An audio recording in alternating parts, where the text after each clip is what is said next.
Buenas noches a todos. Buenas noches a todos. En esta hora que vamos a tener hoy algo, hoy 10, voy a hacer una introducción general a lo que son recursos naturales. Entiendo que ya están llevando esto en este curso, pero sí es importante hacer un recordaris también. Y vamos a ir a ver también lo que son la gestión hídrica en sí, cuáles son las perspectivas en lo que se tiene en lo que son gestión hídrica. También vamos a ver los temas importantes sobre lo que es la calidad del agua. Vamos a ver también, de hecho, es muy importante el tema vinculado a lo que son los propios conflictos hídricos, sociales hídricos, algunos casos puntuales. Y también vamos a ver lo que son el procedimiento sancionador en sí, ¿no? Cómo es que funciona el procedimiento sancionador en el ente rector nacional, cuáles son los pasos, cómo son las inspecciones, cuáles son las vías de iniciar un procedimiento, cuáles son los medios de defensa. Y también se va a ver lo que es el tema de algunos casos particulares que se han podido desarrollar durante la existencia de la Autoridad Nacional del Agua, que es el ente encargado de todo el tema de regulación en agua, y sabemos que después está adscrito al Ministerio de Desarrollo Agrario y Riego. Eh, por otro lado, también es importante ver la relevancia que tiene en aspectos hídricos, en su revisión, en lo que es la evaluación ambiental, ¿no? Sabemos pues que si yo quiero aprobar o si yo presento un instrumento de gestión ambiental, llámese un estudio de impacto ambiental detallado, un estudio de impacto ambiental semi-detallado, una declaración de impacto ambiental, ya sea un PAMA, una declaración de adecuación, siempre está involucrado el análisis y en línea base de lo que es el componente agua, ¿no? Llámese agua superficial o agua subterránea, en la medida de cuáles son los usos que yo les voy a dar, cuál es la capacidad, la demanda, si hay oferta, cuáles son los pasos previos para yo obtener una licencia de uso de agua y obviamente también pues todo el análisis de evaluación que se hace en términos de ver aspectos de agua, ¿no? Toda la parte de hidrología, hidrogeología. Entonces voy a compartir.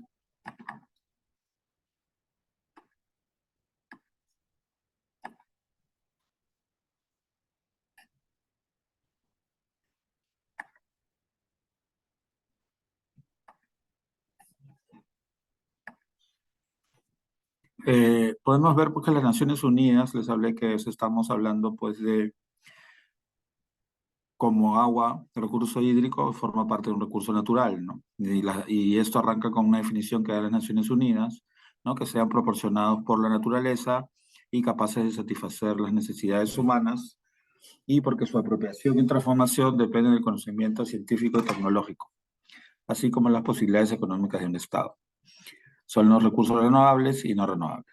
Actualmente vemos la importancia de poder realizar actividades con recursos renovables. ¿Por qué? Porque estos tienen la capacidad de reproducirse y regenerarse, ¿no?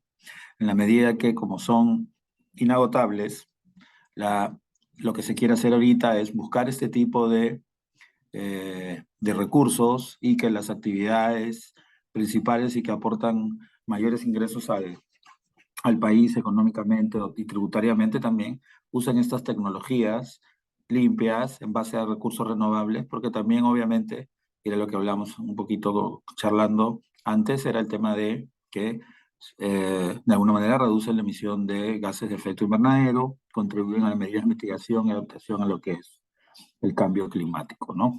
Hay ejemplos de éxito en donde existe una mezcla de lo que es uso de energía renovable y, y energía no renovable, en el caso de algunas mineras, en el caso de que ha habido un, este, un conjunto de actividades o una convergencia en lo que son, por ejemplo, lo que es minería y electricidad, ¿no? La empresa Engie con Southern han tenido Anglo American también han tenido convenios por los cuales hay unos usos de energía renovable en temas de energía eólica para el uso en ciertas componentes o etapas de operación de una mina, por ejemplo, ¿no? Entonces es importante que tengamos nosotros en la mente de poder promover, y el Estado en sí y también las actividades privadas, de promover lo que son el uso de este tipo de energía, ¿no? En cambio, las no renovables son aquellas que no son capaces de reponerse en un determinado periodo. La fuente es las Naciones Unidas, según uno de los primeros, llámense, documentos del Departamento de Asuntos Económicos y Sociales, ¿no? Acá podemos ver que eh, una definición, en algunos casos, en lo que se representa lo que es un recurso natural, ¿no? ¿Cuál es el régimen que tienen y cuál es el título habilitante para su uso, ¿no? Aquí vemos que en agua, el agua es un patrimonio de la nación, es un bien de uso público y el Estado ejerce un dominio inalienable e imprescriptible. ¿Cómo se ejerce? Mediante los derechos de uso de agua, ¿no?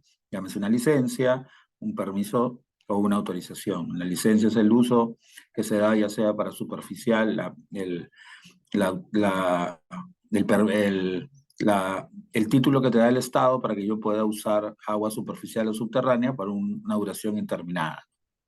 Autorización son para usos de alguna manera, llámense temporales, se dan por un plazo de 2 años regularmente y son para temas de usos más exploratorios o para proyectos que tienen una infraestructura hidráulica menor que a futuro tendrían, ya para proyectos más grandes, yo tendría que sacar licencias. Y en el caso de permisos se usan normalmente para lo que son aquellos usos o fuentes de uso de agua excedentes o, por ejemplo, para aquellos cultivos que sean, perdón, temporales también. Podemos ver que también se ve en el cuadro el régimen de lo que es hidrocarburos, ¿no? Que se da con un contrato de licencia, un contrato de servicio, los minerales que se dan a través de una concesión minera que me permite explorar y explotar, lo que es pesca, ¿no? Patrimonio de la nación a través de una concesión, autorización, permiso y licencia, ¿no? Vemos que tienen como régimen común de que todos son patrimonio de la nación y lo que se hace es que la nación te otorga un derecho para que tú puedas ejercer una actividad económica, ¿no? No que esta pertenezca de per se al titular, ¿no? En el tema forestal también se dan concesiones forestales y permisos, y el tema también de las telecomunicaciones. Entonces, por eso hay diversas teorías, ¿no? De tratamiento de los recursos naturales. La patrimonialista es la que yo le indicaba, el dominio eminente, el tema de dominio público y la funcionalista. Todas aquellas están regidas por el tema de la gobernanza o el predominio del gobierno, ¿no?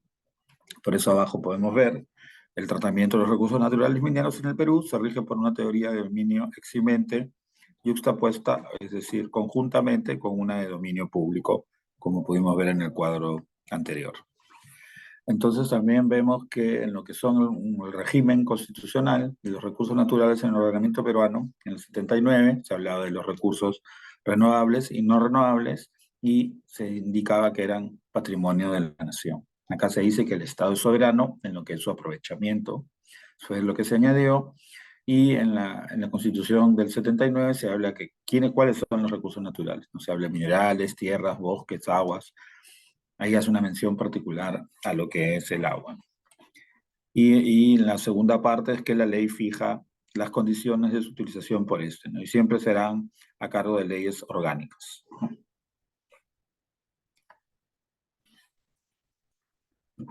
Vemos también que se aprobó en su momento la Ley Orgánica para el Aprovechamiento Sostenible de los Recursos Naturales, y en donde también se repite un poco lo que dice el marco constitucional y en relación a que son patrimonio de la nación, ¿no? Y los frutos y productos de los recursos podrían ser dados a titulares y se aprovecharían esto por los derechos que se les conceden. En esta misma ley se habla que es soberano en el aprovechamiento de los recursos naturales y se vuelve a determinar acerca de la Constitución. ¿Por qué? Porque es el Estado quien determina la política nacional del ambiente. Ojo que también, acá estoy hablando de una vista macro, pero obviamente también existe una política nacional de recursos hídricos, ¿no? Que es lo que trata que es la integración, una correcta gestión en lo que es la calidad y la cantidad en el uso de ellos. También se habla de lo que es concesión, por ejemplo, ¿no? Que no aplica ahorita para lo que es los recursos hídricos, pero se hace una descripción en relación a que si son registrables, no son o no, o también si estos pueden ser objeto de disposición, hipoteca, cesión y reivindicación, ¿no? Por eso también esta propia ley orgánica de los recursos naturales habla de que los registros públicos están a cargo y forman parte del sistema nacional, ¿no? Pues podemos saber que una concesión minera tiene un registro público de minería, los contratos de licencia pueden ser también inscritos en el registro de las propias empresas a quienes se les otorgan, ¿no? Como son contratos, pueden ser inscribibles, cosa que difiere con las licencias de uso de agua que no son no son registrables en lo que se llama un registro público en sí, pero sí existe un registro de derechos administrativos de uso de agua en que está administrado y manejado y gestionado por la Autoridad Nacional del Agua, ¿no? Un registro administrativo.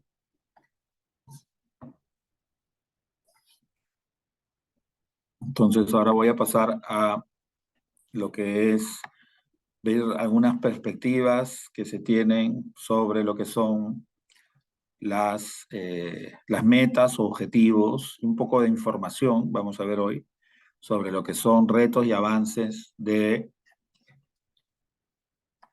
lo que es el uso en el Perú del agua.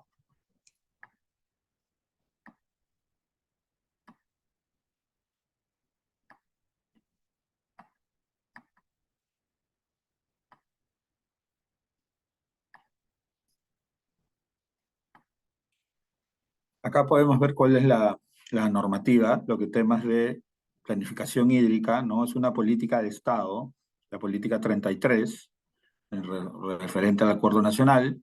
Hay una política y una estrategia nacional de recursos hídricos aprobada por el MINAGRI en este caso en el 2015, y también la implementación del Plan Nacional de Recursos Hídricos, ¿no? Existen planes de gestión de recursos hídricos de cuencas y diferentes estudios hidroeconómicos y mecanismos de financiamiento, ¿no? Que están, por ejemplo, apoyados o asesorados por lo que son la cooperación internacional, la cooperación suiza, también la alemana, etcétera, ¿no? Y sobre todo también es importante ver lo que es la priorización de cuencas para lo que es la gestión de recursos hídricos. En lo que es la normativa en sí de gestión de recursos hídricos, tenemos al decreto legislativo 997 de marzo del 2008, donde se crea la ANA como organismo público técnico especializado, responsable de dictar normas y establecer procedimientos para la gestión integrada y sostenible de los recursos hídricos, ¿no? Esa es la base del principio general, lo que es el GIR, ¿no? La gestión integrada de los recursos hídricos. Y es con la Ley de Recursos Hídricos en marzo del 2009 que se establece a la ANA como un ente rector y la máxima autoridad técnico-normativa del Sistema Nacional de Gestión de los Recursos Hídricos. Y a su vez, esta Ley de Recursos Hídricos tiene un reglamento y sus modificatorias.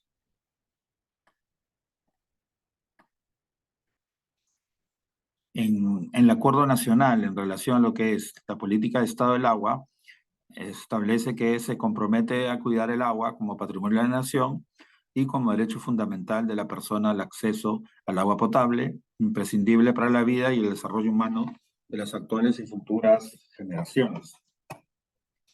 Es importante anotar que la Constitución del Perú, la de 93, no ha sido modificada mucho, pero hubo una modificación que estuvo relacionada con la protección del agua, ¿no? Se hizo esta modificación de la Constitución y se indicó aquí lo que es el aspecto de imprescriptibilidad del agua y lo que es el tema de la inalienabilidad también, que implica la importancia de sí en lo que es el uso, para lo que es el consumo humano, para el consumo en las diferentes actividades y obviamente también el manto protector para, no, para poder hacer un uso, una utilización eficiente de este recurso, ¿no? Entonces podemos ver que hay diferentes formas de gestionar el agua y obviamente estas formas o esta gestión de los recursos está vinculada hacia lo que son los instrumentos de gestión que dentro de lo que es el sector público y obviamente en todo el aparato o la organización de un Estado, tienen que haber indicadores, tienen que haber planes operativos, lo que son planes estratégicos que están firmemente y conducen a llevar una correcta política hídrica, ¿no? Como podemos ver aquí en la lámina, ¿no? Hablamos de la política nacional del ambiente, más abajo la política y estrategia nacional de los recursos hídricos, lo que es el plan nacional de los recursos hídricos, y el plan de gestión de los recursos hídricos de Cuenca, ¿no? Vemos como de arriba hacia adelante se ve que todo está enmarcado dentro de lo que es el ambiente, ¿no?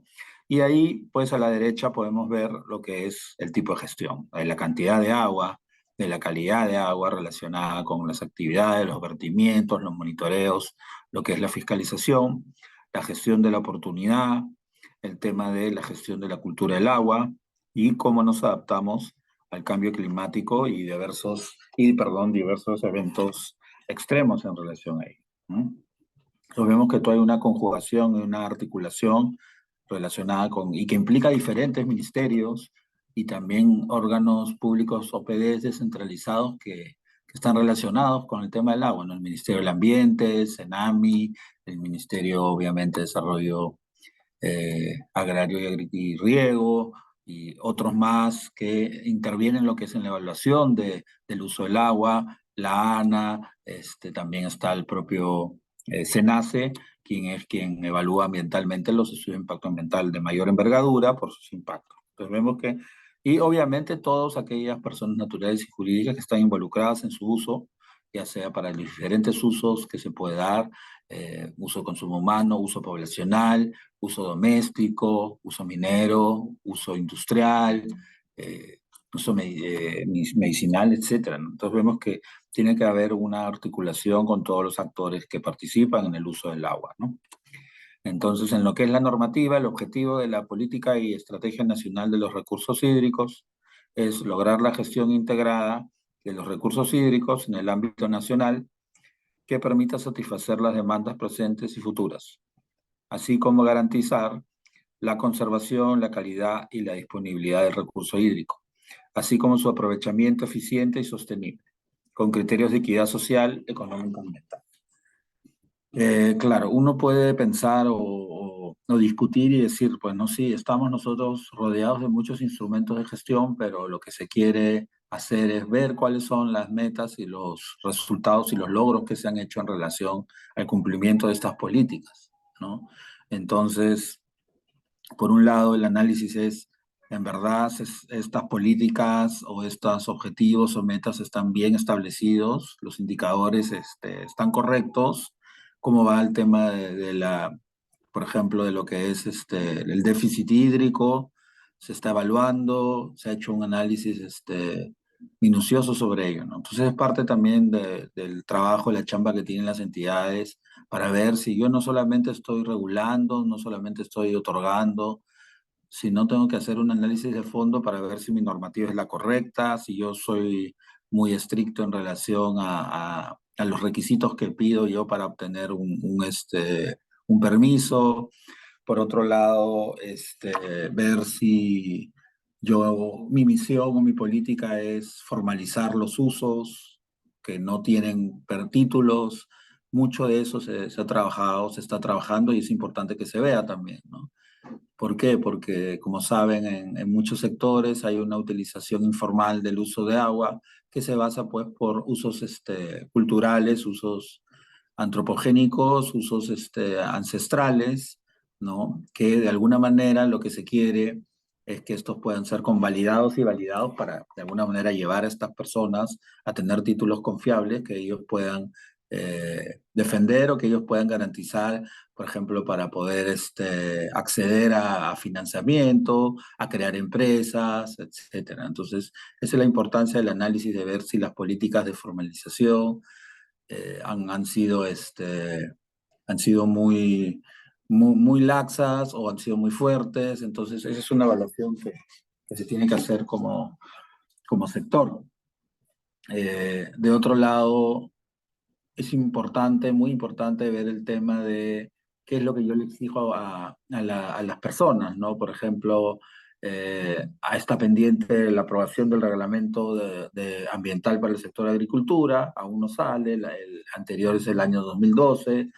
Normalmente se exigían instrumentos de gestión ambiental correctivos para agricultores que realizaban producción en un número menor de hectáreas, entonces son exigencias mayores para que finalmente lo que le puede representar un gasto administrativo de sacar un permiso o una licencia en comparación al ingreso que ellos pueden tener en su producción. Entonces, el reglamento y también lo que son la clasificación anticipada en lo que son ellas, ahora permiten que no tenga que yo realizar trámites demasiado fuertes o exigentes para yo poder tener licencias para realizar mis actividades agropecuarias principalmente y obviamente tener un uso del agua, ¿no? Acá estamos viendo con un histórico del plan estratégico institucional, ya sea principalmente lo que es el Ministerio con la ANA, los objetivos estratégicos, ¿no? Promover la planificación, promover la sostenibilidad, incrementar la seguridad jurídica del uso de los recursos, ¿no? Asegurar información oportuna y confiable, fortalecer la gestión y promover la gestión de riesgos de desastres para las cuencas, ¿no? Esto es importante, ver el tema de defensas ribereñas, de lo que son protección ante el fenómeno del niño durante los años, y ese es un trabajo de hacer protección, barreras, para poder prevenir cuando haya este tipo de desastres o riesgos. Entonces vemos que los porcentajes no son muy significativos en lo que son las metas, ¿no? El porcentaje de los indicadores sí me parece que están bien planteados, porcentajes de cuencas con planes de gestión aprobados, porcentaje de cuencas hidrográficas evaluados en cantidad, porcentaje de usuarios con licencias de uso de agua formalizada, es lo que me refería, es lo que les estaba hablando, porcentaje de cuencas hidrográficas con información, porcentaje de usuarios externos con expediente TUP atendidos y número de intervenciones. Entonces, es importante ver, y acá también esto conversa con la información que uno maneja, la data que maneja sobre información hídrica, ¿no? Esta información es importante porque hay que reconocer que la Autoridad Nacional del Agua sí maneja bastante información, tiene un sistema de información nacional de recursos hídricos y uno puede visitar en caso sea de interés a la entrada de la ANA hay una sala en relación a información hídrica también se puede conseguir también en la propia página web de la ANA, entonces ahí uno puede para la gente que quiere saber dónde hay déficit hídrico, dónde hay oferta hídrica, cuál es la demanda, cuáles son las diversas medidas que se han hecho, puede tomar la información que se encuentra en esta entidad, ¿no? Acá tenemos unos números en relación a lo que son los recursos hídricos. Existen más de 13.000 manantiales, 1.007 ríos principales, 41 acuíferos estudiados, 3.000 glaciares, 12.000 lagunas altoandinas, bocatomas para riego más de 4.600 y 743 represas, ¿no? Y lo que es el 1,89 del agua superficial en el mundo está en el Perú, ¿no? Hay una oferta de más de 1.935.658 hectáreas por metro cúbico al año, ¿no?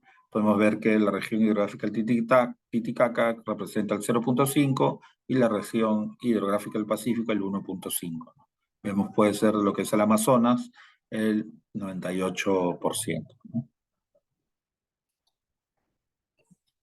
¿Cuáles son los retos en lo que es la gestión? ¿No? Atender la creciente demanda de agua, crecimiento de población y actividades productivas. Esto choca con el tema de la oferta, ¿no? Sabemos que hay muchos, el tema de la veda también, de los recursos hídricos, ¿no? La Autoridad Nacional del Agua tiene la facultad administrativa de poder declarar vedas en determinadas áreas o determinadas regiones, ¿no? Entonces aquí tiene que haber un balance en lo que es el tema de la demanda de agua ante el crecimiento de las diferentes actividades económicas, ya sea también de del uso poblacional. Vemos pues a mejorar la eficiencia en el uso de agua, mejorar lo que es la irregular distribución del agua en tiempo y espacio, ¿no? Acá lo importante es también la que son la administración propia del agua, ¿no? Sabemos que las diferentes cuencas se manejan o otros, jurisdiccionalmente por lo que son las juntas de usuarios de agua, las comisiones de agua, las comités de agua, ¿no? Entonces es importante ver el tema de lo que es distribución del agua, el tema también de los pagos, de los diferentes derechos de uso de agua que se hacen anualmente, lo que es la retribución económica del agua. Entonces, estos son retos importantes que tiene que asumir el ente rector, en este caso el Ministerio de Desarrollo Agrario y Riego, y también no menos importante, el tema el mejoramiento de la calidad del agua, ¿no? El tema de verificar lo que son los estándares estándar de calidad del agua, el tema de hacer una buena fiscalización y supervisión para evitar aquellos vertimientos de aguas residuales industriales, sin que tengan la propia autorización de vertimientos. Entonces, por ese lado sí hay un esfuerzo significativo que tiene que hacerse para poder fiscalizar bien esto y obviamente en caso corresponda poner las multas que corresponden. Y también obviamente lo que es la atenuación del impacto del tema del cambio climático, ¿no? Por ejemplo, en su momento en 2015, en lo que hizo un inventario nacional, se clasificaron en lo que es oferta de aguas alrededor de 34.163 hectáreas metros por cubo. Contamos con 26 grandes reservorios, en lo que es superficial y reservorios. Y en lo que es agua subterránea, las reservas potables es de 2.965, de los cuales se explotan 1.671.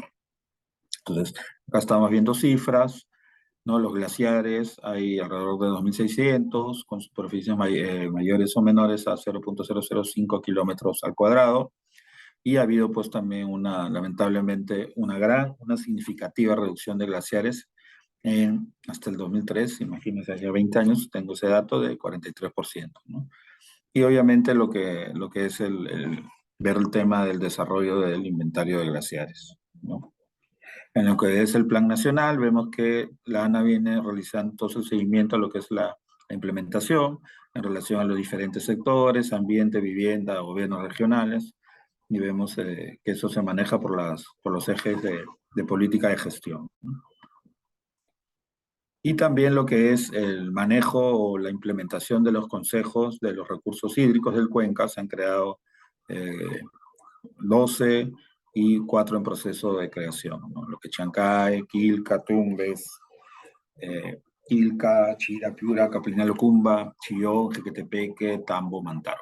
¿No? Saben que en el organigrama de la ANA, la Autoridad Nacional del Agua, funciona con administradores locales del agua que están supeditados, no supeditados, sino jerarquizados horizontalmente y dependen de la AAA, ¿no? Que es la autoridad, las autoridades administrativas del agua que están distribuidas en regiones y que hay autoridades administrativas del agua que comparten diferentes regiones o provincias, ¿no?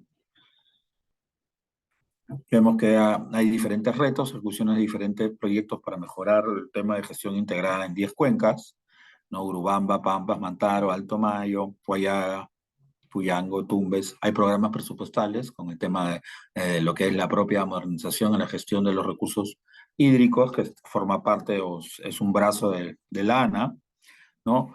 Y también vemos que como les comentaba, este desarrollo del proyecto de modernización, ¿no? Que tiene diferentes componentes: mejora de la capacidad de la gestión integrada, mejora de la gestión en las cuencas seleccionadas, ¿no? Y por otro lado, en lo que es calidad de agua, se reportaron se disfrutaron las AAA, han reportado 1.995 millones de metros cuadrados en vertimientos autorizados de aguas residuales tratadas, ¿no? En lo que es calidad, podemos ver lo que es la remediación de un pasivo ambiental, en lo que es el túnel Kingsmill, no es un caso Ejemplo, ¿no? Antes había un efluente de minas sin tratamiento, existió la contaminación del río Yauli, y después con la implementación, ejecución, construcción de este túnel se pudo hacer una planta en donde se hace un tratamiento de aguas residuales, ¿no?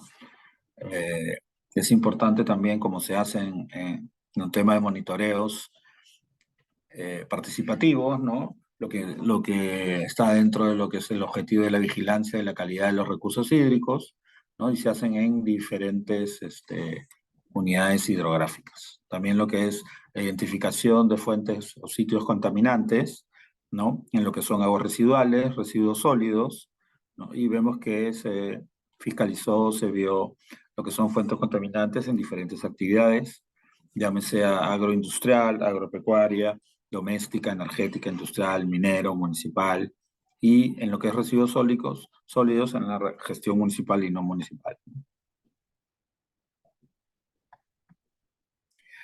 Otra parte importante es lo que son la creación y la delimitación de fajas marginales. La faja marginal es aquella área, aquel tramo en donde no pueden existir ningún tipo de actividades y tampoco construcciones para uso de vivienda, ¿no? Y esas están formadas naturalmente en cuerpos de agua, y en ríos o en las propias quebradas, ¿no? Entonces, hay todo un proceso de aprobación de una faja marginal, ya puede ser a pedido de parte o de oficio, y está muy importante acá lo que es el tema de superposiciones, el tema de poder hacer un trabajo de campo adecuado para poder lograr que la faja marginal esté bien estructurada, bien delimitada, y obviamente también un trabajo posterior en ver que no se vuelvan a reasentar o que no haya una reubicación en la faja marginal, ¿no? Hay varios casos también porque es una infracción ubicarse en una faja marginal, es una infracción ubicarse dentro de una faja marginal, pero también pues hay que prevenir este uso de las fajas, lamentablemente, porque pueden haber muchos accidentes en caso vengan las avenidas o haya una creciente fuerte de cualquier río en donde haya asentamiento urbano, ¿no? O habitacional. En lo que es gestión de riesgos, no se identifican. Disculpe, una Sí, consulta. Pero siempre y cuando solicitando la autorización, en el caso de trabajos en el río, ¿sí se podría intervenir en esa faja marginal, no? ¿O no? ¿puedes repetir, por favor, la pregunta? Le digo, ya usted nos indica que no se puede hacer trabajos en la faja marginal, ¿no? Pero sin embargo, si yo tramito una licencia, en este caso de trabajos en el río, ya sea para hacer de repente una protección, una ribera o un puente. Sí, preciso. O sea, en principio no se puede realizar, pero sí la ANA, a través de sus órganos descentralizados, sí da autorizaciones en los casos que usted comenta, ¿no? Sí está permitido eso, pero en principio no debería. O sea, la ley lo restringe de esa forma, ¿no? Yo recuerdo ver un caso en donde justo se pedía ese permiso y sí se otorgó.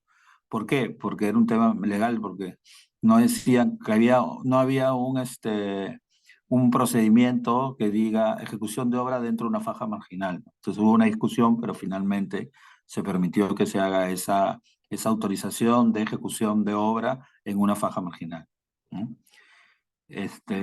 Claro, porque si no se ocurriría, yo mismo cómo haría los permisos los permisos para protección de las riberas, de esas cosas. Pero ojo, que este permiso se da para que cuando es una empresa privada quien va a hacer esos trabajos, porque si es el propio gobierno no va, por ejemplo, la propia ANA, el ministerio no va a pedir o solicitar permiso a sí mismo, ¿no? No sé si me dejo entender. Está claro. Por otro, sí, Sí, le digo, está claro. ya. Hay una pregunta.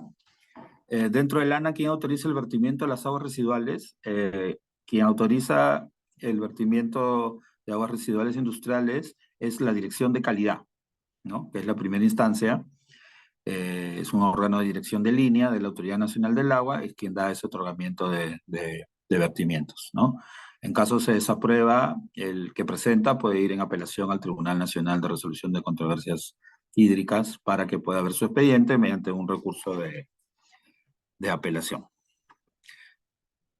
Entonces vemos acá que hay propuesta de intervenciones en puntos críticos, estudios de poblaciones vulnerables por activación de quebrada, ¿no? Que es casos que vemos eh, no diariamente, pero sí durante gran parte del tiempo del año, ¿no? Y como les hablaba, lo que es en las OUAs, las organizaciones de usuarios, ya sea las juntas, comités, es importante el tema de la capacitación, la asistencia técnica que se tiene que realizar con la finalidad, pues, de lograr mejoras en lo que es la administración de los recursos hídricos, ¿no? También es importante ver que hay proyectos o comisiones binacionales con Ecuador y Bolivia para ver el tema de cuencas transfronterizas, ¿no?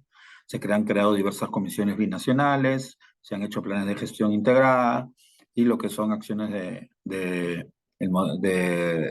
desarrollo de modelos hidrológicos en lo que son en aquellas cuencas que compartimos con otros países, como pueden ver ahí en el mapa que está a la derecha, ¿no? Entonces sí hay bastante desarrollo de lo que son cuencas transfronterizas en Bolivia, Brasil, Chile y Colombia, porque obviamente nosotros no vamos a querer aquí hacer en protección o de la soberanía solamente hacer acciones en la parte que corresponde al territorio nacional, ¿no?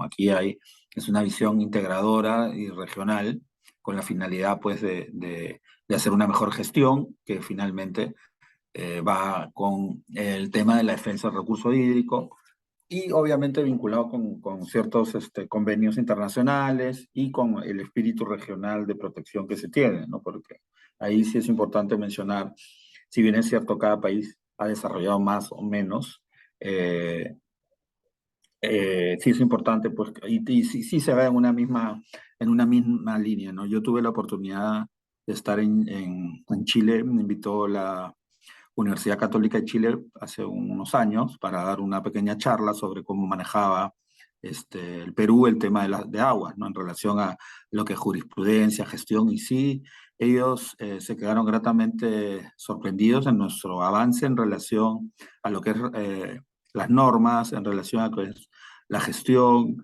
y a raíz de eso, ellos han mirado lo que es nuestra regulación y hace poco han cambiado su ley de aguas, ¿no? No decir copiando, pero sí mirando en las oportunidades de mejora en su regulación, mirando un poco lo de, lo de Perú. Eh, para comentarles también que nosotros, cuando salió la ley de recursos hídricos, se hizo todo un estudio de cómo íbamos a regular y nuestra mirada se fue hacia América Central, ¿no? O sea, nuestro modelo regulatorio se ha basado en lo que son el benchmarking que se hizo en Centroamérica, ¿no? Lo que es Guatemala, Honduras, ahí es donde nosotros nos centramos y bueno, también algunas experiencias satisfactorias en, en lo que es Latinoamérica y obviamente este análisis, estudio para crear la ley fue bastante largo, ¿no? Tomó bastante tiempo, ¿no? Pero como ya saben, ya es del 2009, la- hay un dinamismo de las actividades, entonces parte de, y es algo que yo siempre cuando estoy comentando, no solamente en el ámbito laboral, sino en el ámbito académico, en el ámbito personal, es que hacemos buenas normas, pero tenemos que ver también con el paso del tiempo, si estas normas están situadas por la realidad, ¿no? Ahorita, ¿no? Entonces, sí es importante el análisis que yo les decía al inicio, ¿no? Oye, yo estoy haciendo bien las políticas, estoy queriendo dinamizar los permisos, eh, ¿cómo estoy? Ya, yo ya hice regulación, pero yo tengo que sentarme a ver si esa regulación a la fecha es correcta o no. Claro, también ustedes saben que hay toda ahorita una regulación acerca de el análisis regulatorio previo a una norma. Entonces, la discusión es, ¿eso me ayuda? ¿Eso no me ayuda? ¿Cuáles son los costos-beneficios? Y también la forma y la burocracia que existe para aprobar una norma, ya sea un reglamento o algo, ¿no? Demora mucho, a veces la articulación se hace extensa entre entidades, pero todo eso también ya es una mirada ya más de institucional o más de gobierno, entonces ver si lo que está regulado está bien, ¿no? Pero Sí, en general en temas ambientales, el Perú está regulatoriamente, sí, sí está, está en un buen camino, ¿no? Pero sí merecemos que los que estamos involucrados en el sector demos una mirada, ya sea en el sector público o privado, dando opiniones, comentarios, para poder ver qué es lo que está bien, qué es lo que está mal. Ustedes han podido ver pues que hay muchos comentarios acerca de la demora en lo que es el permiso y eso es una realidad.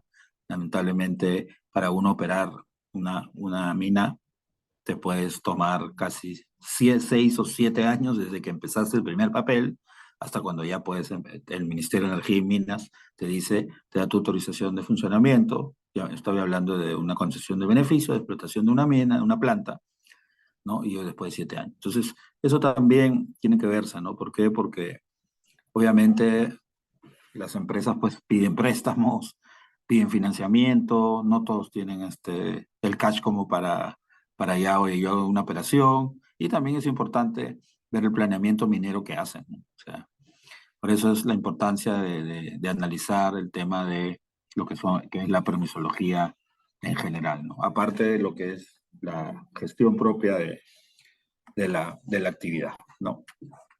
Entonces vemos que hay diferentes retos, ¿no? Que tiene el Ministerio de Agricultura en relación al cumplimiento de las políticas, ¿no? Otras son medidas a corto plazo, indicadores para medir la implementación de gobernanza del agua, ¿no? Tenemos que la meta es el objetivo de desarrollo sostenible 6, agua y saneamiento, continuar el desarrollo de los estudios integrales y obviamente darle más plata a la Autoridad Nacional del Agua, ¿no? El tema de limitar fajas, implementación de determinación de carga contaminante, índice de calidad de aguas, el tema de formalizar el uso de agua que les comentaba también, ¿no? El tema de seguridad hídrica, lo que son ecosistemas protegidos y mejorados, población con acceso al agua. Entonces acá he comentado lo que es la propia gestión en sí y ahora vamos a pasar eh, a ver temas ya un poquito más de procedimientos, ¿no? Para comentarles lo que son los procedimientos sancionadores en materia de recursos hídricos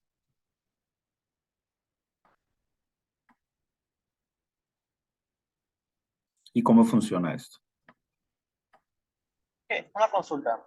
Sí, dígame. Eh, Cuando nosotros vamos de repente a hacer acopio de material o en la denominación de depósito de material excedente en el sector transportes, colindante en este caso a un cauce de un río, de manera general, tengo entendido que se debe mantener siempre una distancia por tema de seguridad, por crecida del río, ¿no? ¿Hay alguna norma en este caso de la Autoridad Nacional del Agua que lo defina bajo qué distancia se debe mantener o no lo precisa? ¿O es el criterio?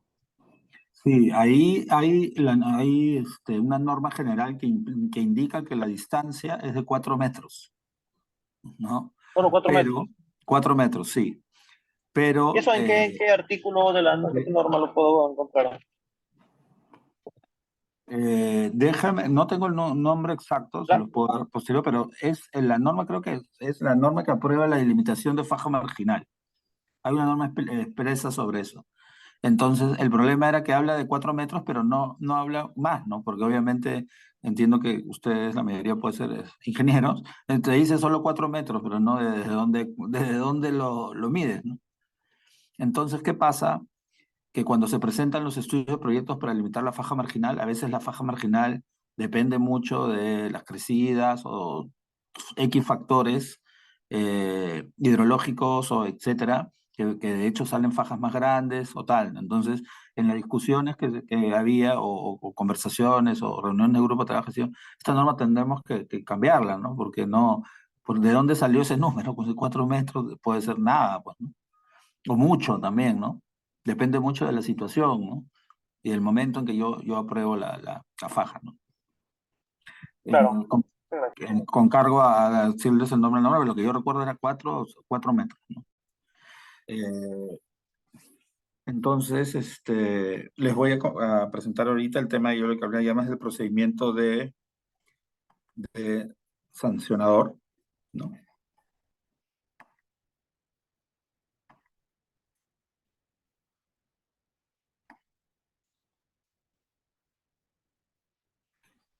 Todo procedimiento es iniciado de oficio, ¿no? Es decir, la autoridad, en este caso la ALA, que es la Administradora Local del Agua, es quien hace una fiscalización, una supervisión para ver si se están cometiendo infracciones a la ley de recursos hídricos. Eso es lo común de oficio.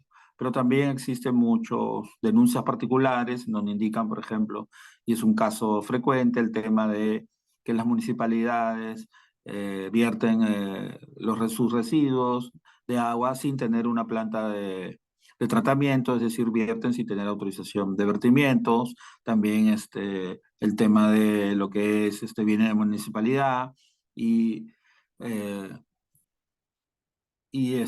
bota los residuos sólidos del recojo de basuras o también temas de construcción, los bota en el río, ¿no? Arrojar residuos sólidos a un cuerpo de agua y también casos en que las propias actividades no tienen una planta de tratamiento y no tienen autorización. Entonces aquí se hace una fiscalización, se hace una acta de fiscalización para lo que es un inicio de un procedimiento administrativo sancionador.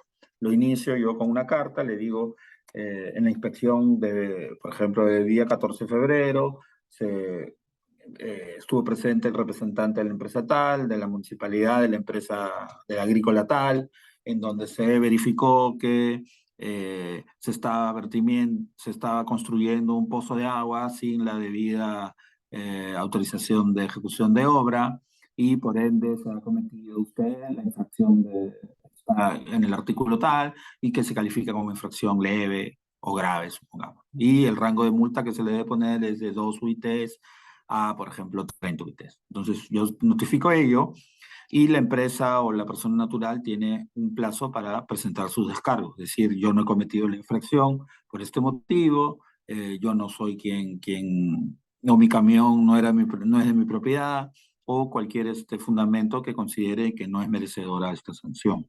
Hay una etapa de actuación probatoria, ¿no? En este caso se actúan los medios probatorios, la primera instancia en este caso que es el órgano instructor, ¿no? Que es la autoridad local del agua, ve si los medios probatorios son suficientes o no, y lo que hace es emitir un informe final de instrucción, en donde ahí determina si la empresa ha cometido una infracción o no, y lo eleva a la autoridad administrativa del agua, ¿no?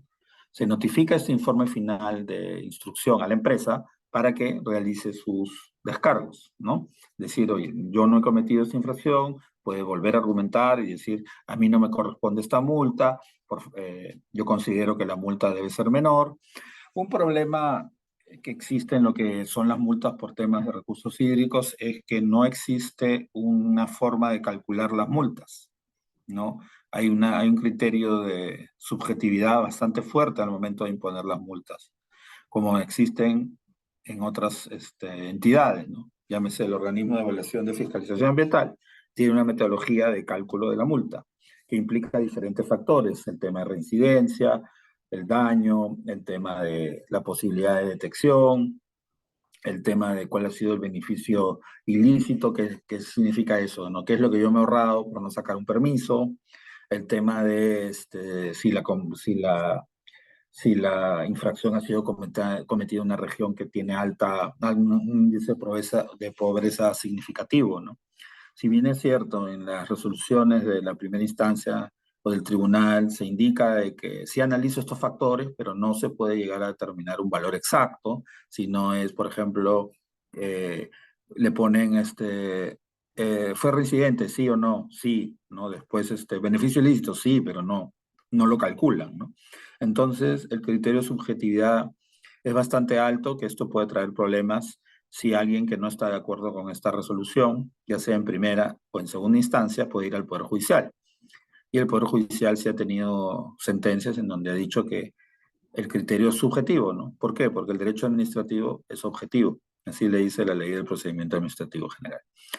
Bueno, luego del descargo, de la empresa ya se emite la resolución de primera instancia, en donde eh, se determina si se sanciona o se archiva. Hay una pregunta que dice, profesor, las empresas de saneamiento que cuentan con su PEDAR ¿Quién les otorga la licencia de vertimiento de usos de aguas tratadas? También es la ANA, a través de la Dirección de Calidad, como les comenté, ¿no? Tienen que hacer todo un trámite, obtener también sus licencias de calidad perdón, sus licencias teniendo su estudio de impacto ambiental para obtener esta calificación, ¿no? Esta autorización de vertimiento, ¿no? Bueno, si uno no está de acuerdo, puede ir en reconsideración, que va ante el mismo órgano, no es un recurso administrativo, pero tengo que decir que tengo una nueva prueba, ¿no? Es decir, mire, yo acá ya saqué la autorización, entonces, por favor, exímeme de la multa. Ahí vamos a ver ya en la otra clase, o sí, en la otra clase, vamos a ver cuáles son aquellas causas de atenuantes y de eximentes, ¿no? ¿Por qué me perdonan o por qué me bajan la multa? Y si yo no estoy de acuerdo, podemos ver pues que hay una etapa de instrucción. Hay en lo que es inicio del PAS, etapa de instrucción en la ALA y etapa resolutiva en la AAA. Si yo no estoy de acuerdo, ya voy en apelación, que va al Tribunal Nacional de Resolución de Controversias, y que ellos emiten una resolución final, que es la segunda instancia, donde ahí acaba la etapa administrativa, ¿no? Y ahí yo podría ir al Poder Judicial con una demanda contenciosa si yo no estoy de acuerdo. Voy al juzgado contencioso administrativo. La resolución del tribunal puede decir que es infundado, es decir que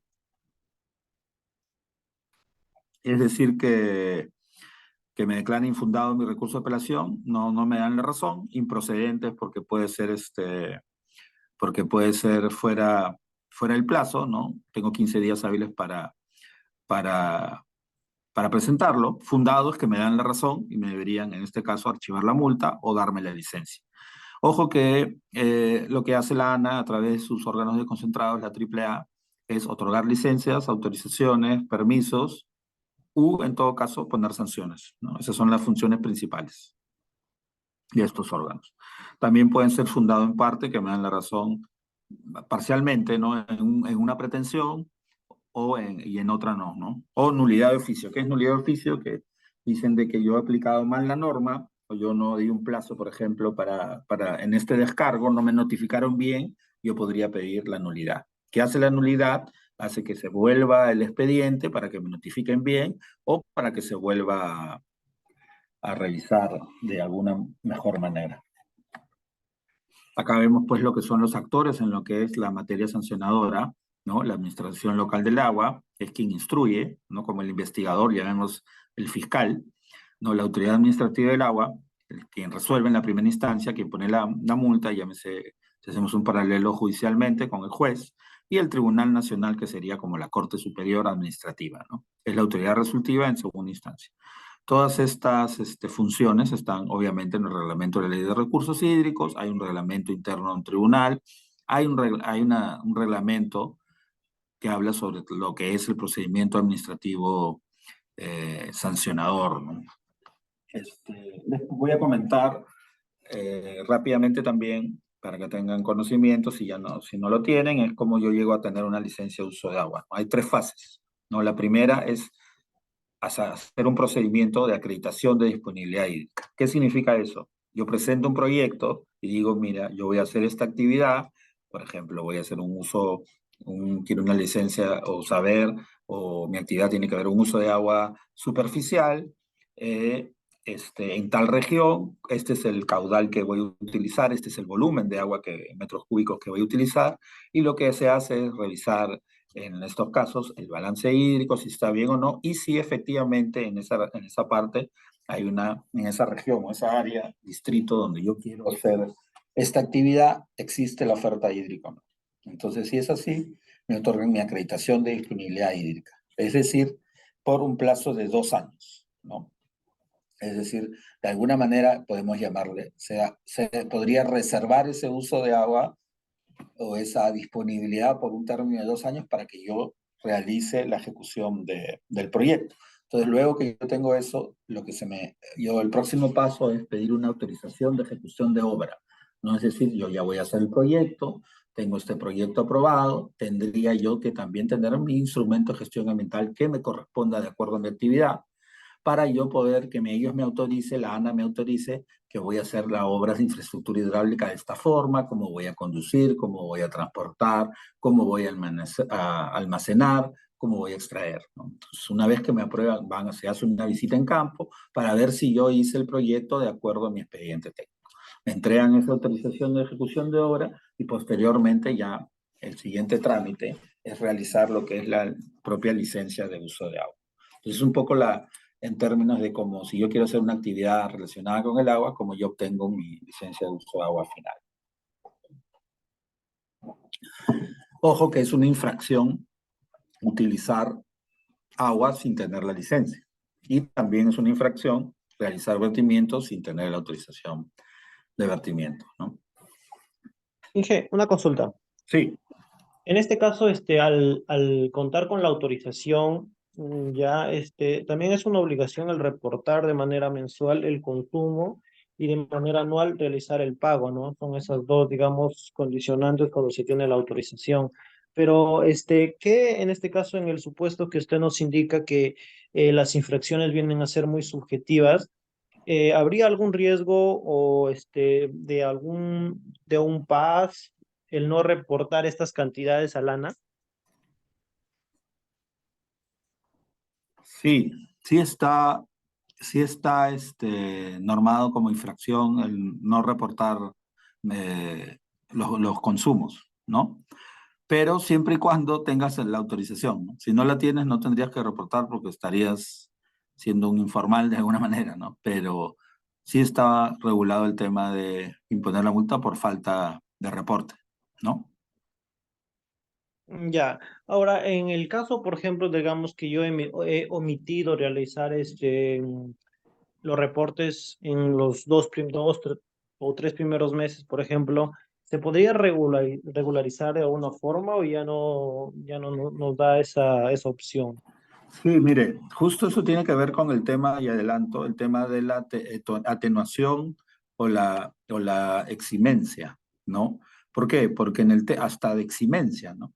En el tema es, la ley de procedimiento administrativo general habla del eximente de responsabilidad si el administrado, o sea, la empresa o la persona natural, realiza una subsanación voluntaria de la infracción antes que se le inicie el procedimiento de sanción. Pero, o Entonces, sea, para que aplique eso, entiendo que durante la supervisión, tiene que haber ese hallazgo para que recién se aplique la subsanación voluntaria.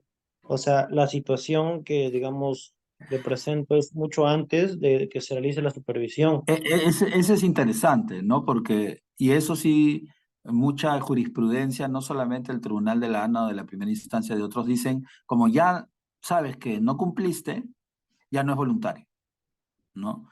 Entonces, la discusión es esa, ¿no? Entonces, ¿para qué sirve esa norma? ¿Por qué le pusieron por qué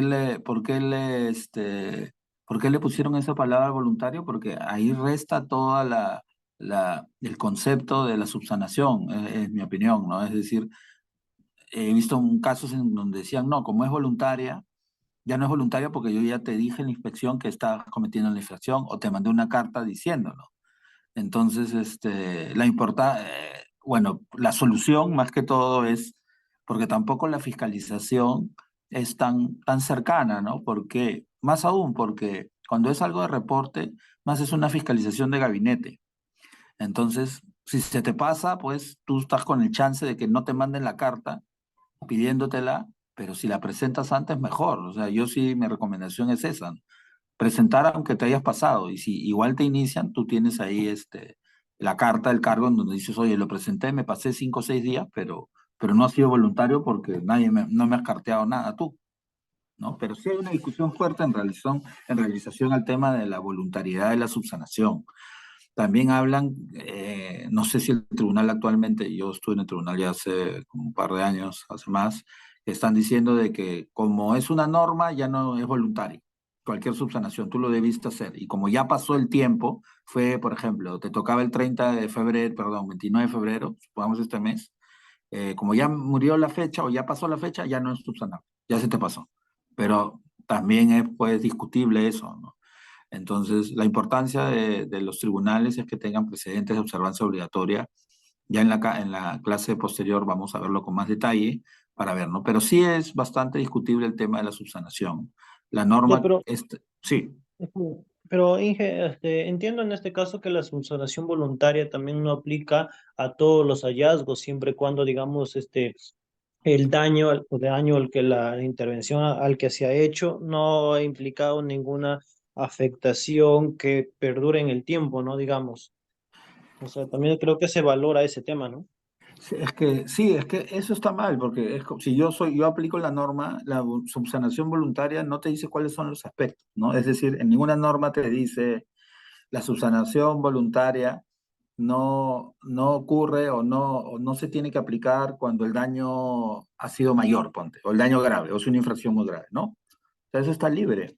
Más aún, haciendo una correlación con un caso en tribunal de Ocinermín, en la que es subsanación voluntaria, Ocinermín que dijo, ¿sabes qué? Voy a hacer un listado para ver qué es subsanación voluntaria o no. Sacaron una resolución de consejo directivo poniendo 12 casos. Aquí no es subsanación voluntaria. ¿Qué pasó? Pasó que alguien implementó un amparo, creo, al Poder Judicial, y el Poder Judicial anuló esa norma, le dijo no, porque tú te estás yendo más allá de la norma. En la ley nunca te dice que tú como entidad puedes decir cuáles son. Bueno, entonces el tema es bastante subjetivo, ¿no? Yo podría decir, y ya depende mucho del criterio de los tribunales, decir, oye, y dicen, no, en este caso no, como usted dice, ¿no? Es decir, no, porque como el daño acá es mayor o es moderado, sea alto, entonces no es subsanación porque hay un perjuicio a la población, hay un perjuicio al cuerpo de agua, hay un perjuicio a X. Entonces, queda mucho al criterio de los tribunales, ¿no? Yo, en mi opinión, yo creo que el objetivo de esa norma era subsanar aunque no sea voluntario, ¿no? O quizás no hubiese sido el eximente. ¿Qué es el eximente? Ojo, el eximente es te quito la multa. O decir que la subsanación sí corresponde para temas de reportes, ¿no? ¿Por qué no? Porque es un reporte, al final tú estás cumpliendo posteriormente, ¿no? Y ver que no, que no, que sí funcione para, perdón, para reportes, pero no para infracciones graves de verter, pues, verter fuera del margen o sin tener la autorización, ¿no? Y ya me acuerdo, no sé si ya lo han podido ver en esta clase o en otra, de que la UEFA, para el tema de límites máximos permisibles, sacó un precedente diciendo de que, ¿qué pasó? ¿No? El día 12 de febrero fiscalizaron y pasó a los LMPs. Entonces la empresa presentó diciendo que el 13 de febrero y el 14 y el 15 no había sobrepasado los LMPs. Entonces uno puede decir, oh, ya, pues no, pues no, porque mira, el día siguiente y el posterior estaba bien. Entonces Odessa dijo, no, porque esto es subsanable porque yo al momento que fui, yo te medí y ese día tú, tú superaste el LMP. Y Ujú. esa es una infracción inmediata, ¿no? Que no podría ser subsanable. Entonces, sacar un precedente así, en mi opinión, no, es un caso diferente porque es un LMP y efectivamente, pues, ninguna norma te dice que tú o yo voy a sacarte un promedio mensual de tu porcentaje del MP, de tu valor del MP para ver si superaste o no. No, no dice nada en la norma. O sea, yo te fui a Mm, fiscalizar y ese día superaste. ujú. Es un caso bien Pero interesante ese. Pero Sí, ahí se podría argumentar, de repente, o sea, siento que hay varios argumentos en que se podría utilizar para la defensa, ¿no? Ahora, en el caso de que usted me dice que de repente, por el tema de reportes, sí aplica la subsanación voluntaria, ¿hay alguna jurisprudencia, un antecedente de este caso, de repente, que conozca? déjame chequearlo. Tendría que ver ahí mis papeles. Pero yo recuerdo que no, o sea, hasta para el reporte no decían que no era subsanable. O sea, no he visto uno que sí te haya bajado por haber subsanado, pero Ya, igual está bien. con cargo a Muchas chequear. gracias. Ya, Eh, gracias. sí, de nada. Entonces, ahí tenemos varias, algunas resoluciones, ¿no? Que ha dado el tribunal en relación al principio de legalidad. debido procedimiento, legalidad es que, oye, a mí me ponen una multa que está correctamente normada. Debido procedimiento, me dieron el plazo para descargar o no. Razonabilidad, ¿no? Es decir, oye, tú efectivamente comprobaste o has hecho un análisis hechos con derecho para ver si la multa correspondía o no. Tipicidad significa de que mi acción se configura con lo que está en la norma como infracción. Y retroactividad, es decir, a mí no me pueden poner una multa sobre normas anteriores, o por ejemplo, si actualmente antes mi acción era una multa y ahora no lo es, una infracción, no tiene por qué ponerme multas. El tema de concurso de infracciones, por varios hechos no me pueden poner, por un mismo hecho no me pueden poner multas sucesivas. Lo que es la reincidencia, el tema de causalidad, culpabilidad, non bis idem por el mismo hecho, no me pueden poner doblemente una multa, ¿no? Acá vemos casos, ¿no? De tipicidad, solo constituyen conductas sancionables las infracciones previstas expresamente con normas con rango de ley, ¿no? El tema del debido procedimiento, ¿no? Que toda persona tiene derecho al debido procedimiento, que contiene no solo en el seno procesal, sino también en el ámbito del procedimiento administrativo, ¿no? La razonabilidad, como les decía, ¿no? Según el cual las autoridades deben prever que la comisión de una conducta no resulte más ventajosa para el infractor que cumplir las normas. El tema de tipicidad, de que la potestad sancionadora de las entidades está regida adicionalmente por principios de tipicidad, que implica que la infracción debe estar tipificada de manera expresa y precisa con una norma de rango de ley, ¿no? Y el tema de lo que es causalidad, ¿no? Que es decir, quien comete el hecho, la omisión o la conducta activa es a quien yo debo sancionar, ¿no? En el tema de la presunción de licitud, es que las entidades deben presumir que los administrados han actuado apegados a sus deberes, ¿no? Mientras no cuenten con evidencia en contrario. Es decir, yo tengo que probar que efectivamente, ya sea con un reporte de un laboratorio, que excedí los LMPs, o también si no tengo una autorización de vertimientos, veo el registro, o yo no compruebo pues, que con una resolución que la tengo, que no tengo la autorización, ¿no? Profesor, una Sí, consulta, disculpe, una consulta. Si bien es cierto, está dentro del marco normativo, legal, sobre todo estos principios, también tenemos el principio precautorio, ¿no? Que se aplica mucho en el tema de la gestión ambiental, sobre todo de los recursos hídricos, ¿no? Que ante la posibilidad, ¿no es cierto?, de que pueda haber una afectación, como que muchas veces se percibe la afectación de manera inmediata, entonces ahí es donde se podría pedir que se suspenda la actividad. En tanto está, vamos a decir, matando la fauna de ese cuerpo de agua, de agua. ¿no? Entonces, eso. Y también he visto, por Ujú. ejemplo, que si bien es cierto, no se le puede multar dos veces, ¿no? Por lo mismo, pero sí es cierto que dentro de la estructura de la fórmula, para efectos de sanción, ¿no? Porque está, por supuesto, el cuadro de tipificación de infracciones y su correlato con el cuadro de sanciones, ¿no? Que van juntos.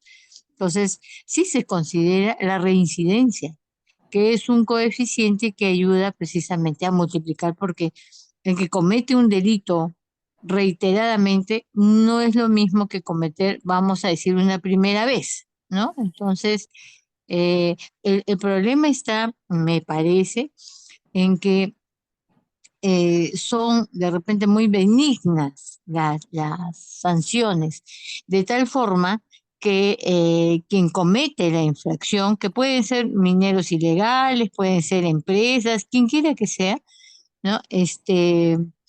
Por ejemplo, está dentro de su presupuesto pagar esa multa y aún así no afecta, disminuye un poco, vamos a decir, sus ingresos legales o ilegales, pero está contemplado. Entonces, por eso se pedía y por eso me parece que se le amplió a OEFA, ¿no? El nivel de magnitud de multas.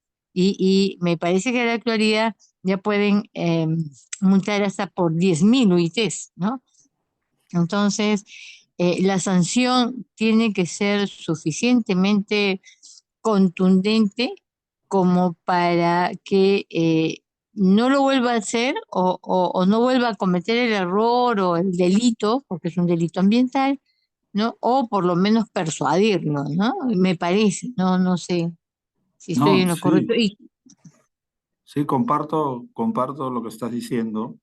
En el tema del principio precautorio, las entidades están en la facultad de también imponer mandatos particulares o medidas preventivas en base a lo que es el principio precautorio, ¿no? Hay la discusión, el principio precautorio dice que en caso no tengas la certeza total, no significa que no adoptes medidas para protección del ambiente, ¿no? Entonces acá abre el abanico, la visión de decir, entonces yo ante una amenaza de riesgo, no de daño, yo ya podría adoptar una medida preventiva, una medida correctiva, un mandato particular. Efectivamente, lo puedo hacer porque ya la inminencia del riesgo, que no exige tampoco de que existe un daño real, ¿no? Entonces yo podría hacer, la ANA, la OEFA y otros órganos que tienen facultad sancionadora lo pueden hacer, ¿no? Ahí estaba la discusión y siempre creo que aún queda. ¿Por qué? Porque en la Ley General del Ambiente dice, quien cause daño o podría causar daños. Entonces podría estar el tema y la discusión del daño potencial o el daño real, ¿no? ¿Por qué? Por ejemplo, hace mucho tiempo, cuando empezó el Tribunal de Fiscalización Ambiental, la discusión era, si yo excedo los LMPs, ¿es un daño real o un daño potencial? Entonces la defensa, la argumentación de los administrados era, no, pues como no es daño real, a mí no me puedes poner multa, ¿no? Entonces lo que se decía era, pero podría haber la existencia de un daño potencial, ¿no? Y la defensa era esa. Y aparte, tú estás, yo te multo per se porque es una infracción que está en una normativa, es decir, no exceder los límites máximos permisibles. Pero haciendo el análisis, sí, efectivamente, ¿no? Más aún ahorita OEFA, para yo poder recién pasar a iniciar el PAS, ellos aplican su metodología de riesgo ambiental, ¿no? En base a y pasan a archivo algunos, o los que son de riesgo moderado, hacia arriba, ya pasan a la dirección de fiscalización para iniciar el PAS. Hubo discusión sobre esto, es por decir, pero si no hay riesgo, ¿por qué tú le perdonas? En la metodología involucran diferentes factores, inflamabilidad, toxicidad, otros factores relacionados con el elemento que puede causar la actividad en concreto, ¿no? Entonces, sí han habido diferentes regulaciones es que que, no sí, no tiene una línea base. Ellos no han desarrollado a estas alturas, después de tantos años, ¿no? Que ya tiene formado el OEFA desde el 2008-2009, que ya se tuvo el presupuesto y ya se pudo haber iniciado acciones para determinar la línea base en el país. No diré en todas las cuencas, porque va a ser muy difícil, ¿no? Pero sí, de repente en las más importantes son donde se tenían identificados y se tienen identificadas diferentes tipos de actividades económicas, ¿no? Ahora, claro, o sea, entonces, sí. ese no tener una línea base, ¿con qué lo comparo? Yo le puedo decir, el solo hecho de haber excedido el MP es suficiente, es contundente. Lo que pasa es que sería mucho más contundente, por ejemplo, si hubiera una línea base que diga, bueno, acá en esta zona del país tenemos tanto de minerales, tanto de componentes de suelos, etcétera, ¿no? Y tanto tiene el agua. Entonces, cualquier exceso ya es una afectación, ya es una afectación. Claro. Pero claro, si no hay suficiente contundencia de parte de los profesionales, vamos a decir, de la OEFA, porque no tienen de repente esa convicción porque les falta más información, ¿no es cierto? Entonces va a ser muy difícil que se sostenga y se pueda hacer frente ante estudios de abogados de las empresas, ¿no? Estaríamos como que estamos de repente en una desventaja como país, como Estado, ¿no? Ya. Sí, en relación a lo que se comentaba de el tema del monto de multas, más aún, ahorita no es que esté 10.000, creo que el máximo es 30.000. Y efectivamente hemos visto que lo que se quiere es poder empoderar más, mejorar la fiscalización. Lo hemos visto en el caso de Repsol, ¿no? Las multas han sido altas, pero ¿qué pasó en esos casos? Lo que pasó fue que el cálculo, la metodología estuvo supuestamente mal hecha porque no se tomaron los factores en temas de estudios. Entonces, ahí sí hay que mejorar bastante en relación, porque es decir, y eso ya no sale, ¿no? Es decir, se creó la nulidad de primera instancia, pero de ahí no sale públicamente, ¿no? Es diciendo, oye, al final no le pusieron la multa a Repsol, ¿no? O la segunda instancia se lo bajó. Entonces, también hay que, en lo que refiere a la línea base, está más ligado, efectivamente, no se nace como órgano ente de lo que es evaluación ambiental, debe tener, pues, como Ministerio del Ambiente también, es saber ya las líneas bases regionales, ¿no? Pero ¿qué? No se tiene esa línea base aprobada. ¿Por qué?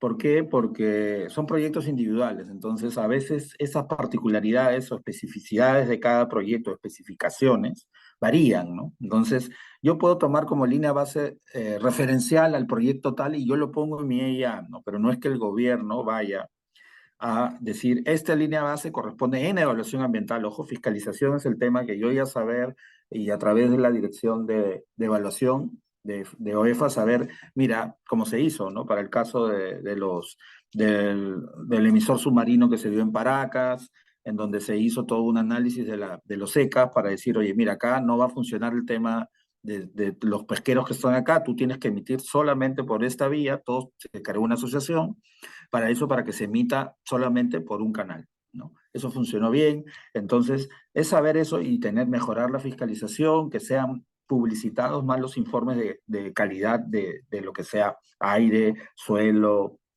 agua, etcétera, ¿no?